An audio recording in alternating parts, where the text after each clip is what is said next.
birthday today. It's the big 5-0. 5-0. 5-0. It's just getting started. Party's getting started right now. Parallel park. Can you do it in one try? I don't know. I always miss. Oh, look at that. You make it seem like it's a fluke. Would you like a minion blanket? Oh my Lanta. That's terrible. That's funny. Where are we headed? Lunch. Birthday lunch. I'm so hungry. Hope it's good. I would say go to Denny's for the free meal, but Why didn't we think of that? because that means you have to pay for the Denny's meal. Oh, yeah. Not that we're Denny's haters, but Right. One of us has to pay. yeah.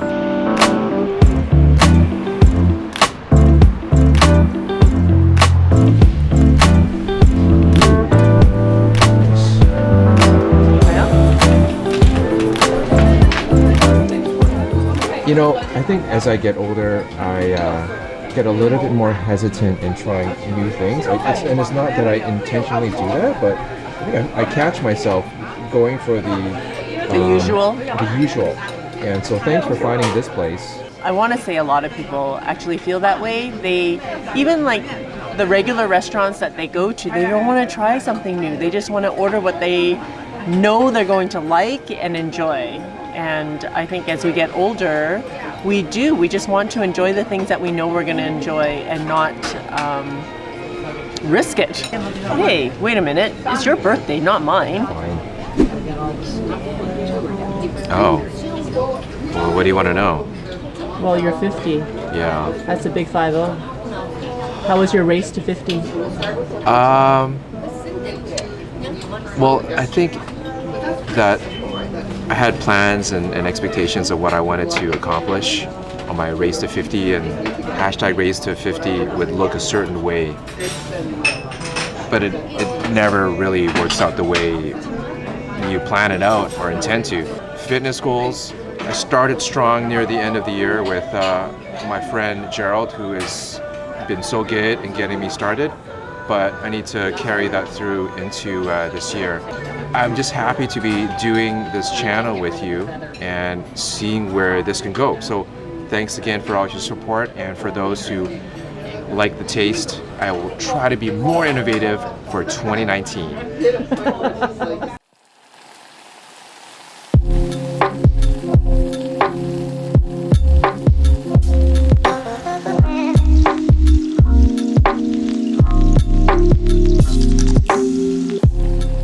I don't know if you can hear that sizzling, guys, but it's a stone bowl that's been heated.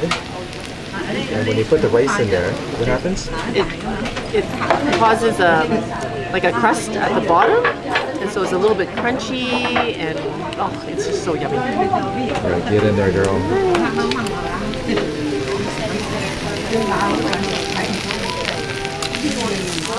See? All of that? Lord God, we are so thankful for this day, and we're thankful that we can celebrate Dude's birthday. We pray that you would bless the food and this day, and we're just so thankful for blessing our family with Dan and as a loving father and husband. In your precious name we pray. Amen. Thanks. A little bit of gochujang heat there goes a long ways. I really like the banchan here. It's really quite yummy. Yeah, it's good. Hot, hot. Oh, dude. Thank you. So that was a nice meal. That was a delicious meal. Thanks for the birthday treat, girl.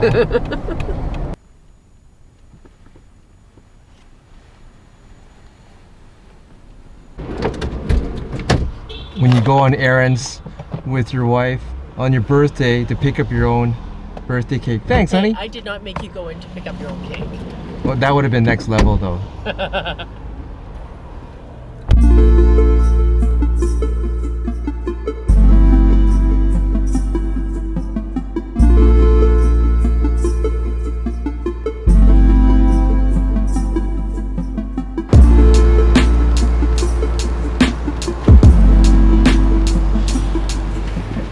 Anything interesting over there?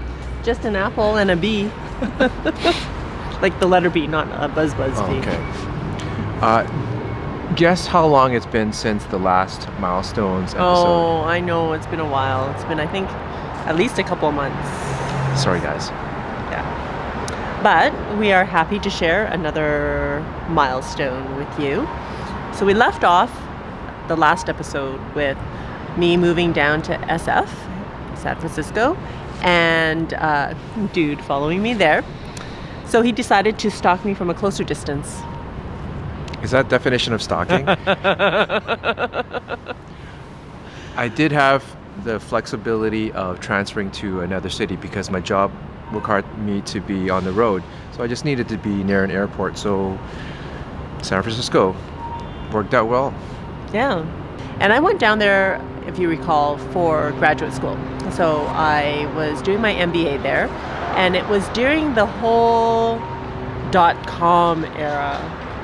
So this was 1998, and it was just starting to boom. Yeah, you could make no sense of it at all. Companies would pop up with some vaporware or some concept, and people would just go gaga over it. And it was pretty nuts. I was remembering one time I was on a commute somewhere, and it was talk radio, a CNET radio. You know, if you're familiar with CNET.com. So they had a radio show, and the one of the hosts on the talk show was saying that, kept on saying, the old economy has gone, the new economy has come or is here, and referring to the new economy as in the .com. During that time also, everything was very expensive. Like rent was outrageous. I thought it was outrageous then. It's more outrageous now, but back then it was pretty outrageous. I was in a 300 square foot apartment, me and my cat, and I paid like $835 or $850 for this little studio apartment. And to me, that was just insane. Paying for school was also really expensive because I was paying in Canadian dollars, and it was like, I don't know, $1.50 per American dollar. Yeah, it was just... The exchange rate was brutal. It was so brutal. But I am thankful that I'm kind of bright, so I was on scholarship for a year. Yeah. And to offset that, you know, Dan, the sugar daddy who moved into town, I was a Canadian boy making US dollars at an American company, making more money than I would have ever imagined, dreamed of. It's really cold here. Can we go? That's why I'm dressed like that, or dressed like this, and he never wears enough.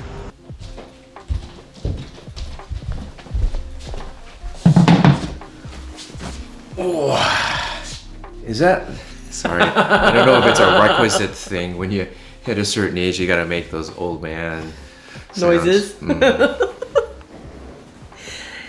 Well, it's a lot warmer in here than it was outside. Yeah. But still not as cold as all of you who are experiencing the polar vortex. We're so sorry. But we have things blooming here, like the cherry blossoms. So we're not gonna rub it in anymore. Sorry. So Canadian. So back to our story. I was doing well in school, and dude was continuing on with his weekly commutes to whichever city his project was based in. And we got engaged, and then we had a plan. We would be on the green card track.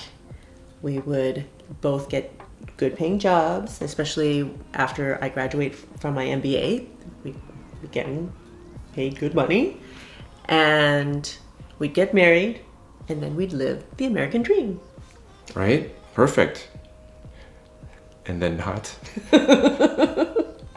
Well, in the .com era, along with the proliferation of all these companies, these startups that had no business plan, seemingly, that also the people that were working in the industry, they were being lured to these startups, these companies, established companies and new companies with more money, with bigger salaries. I went for it. I went through the process of having to go home, grab a new visa on the way back down to the Bay Area. And on the second time around, it didn't go so smoothly. And this was about 3 months before our wedding. It was supposed to be a routine, going back to Vancouver and then coming back to the airport to apply for a new visa for the new company. And I didn't make it through. I was stopped at the border, and not getting into the details, I wasn't allowed to get back into the country. I was trapped in Canada. I couldn't make it back to float, and this is 3 months before our wedding. And then when it was my time to come back for the wedding, I also needed a visa to get back to the States. And somehow in the move, my work visa got lost in the mail. And so I needed to apply for a temporary one, and there was no guarantee that I would get it by the time I needed to go back to Vancouver to get married. But in the end, it all worked out. We got married. Dude was even able to find a job back in SF. So we got married and moved back to San Francisco. Right? Plans back on track. Yeah. Through perseverance. When we got back, the plan was for me to find my job now, my great paying job, which just didn't happen. I think at the time, the .com era was just starting to crash. So dude lost his job because the company went under, and that was quite common back then. A lot of startups and so this happened just before Christmas. So we were both jobless, and because I had a work visa that allowed me to stay in the country for a year after I graduated. But I was under the gun. I was under the gun because my presence in the US is tied to my employment. And so when my employment ended, then I think it was like 30 days you have to figure something out, or you vacate the country. You get out. And so I was feeling a lot of pressure. And it's not like Flo will stay and then like, okay, I'll see you. Like, I'll try to make my way back to the US. And I was hustling to find another job. And so again, our plans were like just very much under risk of being blown away, being blown apart. Yeah. But praise God, because within that 30 days, both of us were able to find work. So now came the dual income, no kids salaries. Plan back on track. And during this period, there was a lot of spending, a lot of eating out, dining with really good food and good friends, people spending $40 on glasses of wine, golfing all the time. What else did we do? Weekend getaways. With all that disposable income, it was really easy to look for the next thing to buy and for the next thing to experience. And we just lost track of the bigger picture. And looking back at it now, we can see that, yes, A, we should have saved more money, and B, was that we were spending so much time and effort in amassing stuff and the lifestyle that they became our identity. After about 8 months at my company, the startup ran out of funding and I lost my job. And then a couple of weeks later, on September 10th, 2001, Dude had the inside scoop that the managers from the New York office were coming in to shut down the San Francisco office of his company. That was going to happen the next morning. And the next morning we woke up to news of 9/11. You know, when we used to wake up to a radio alarm, it was on the news. We woke up to someone on the news talking about what was happening in New York City. And we shot out of bed and turned on the TV, tuned into the news station, and that was we witnessed At that time, the first tower had Already fallen. And then while we were watching live with helicopters circling around the buildings, and then the second jet flew into the second tower, and sometime later the tower fell, and we were just glued to the TV. We just couldn't do anything else. After exhausting all of our options and hustling for a new job to try to keep us in the US, the reality was that we needed to pack up our things, load up the U-Haul with the cat in tow, locks of the cat, and go home to Vancouver defeated. We were really sad to leave San Francisco. It was home to us by then, and we had made some really great friends. And yeah, it was just, didn't understand why these things were happening, because it was not our plan.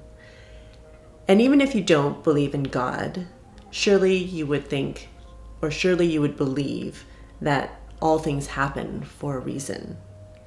But it's what you do with those moments that is most defining.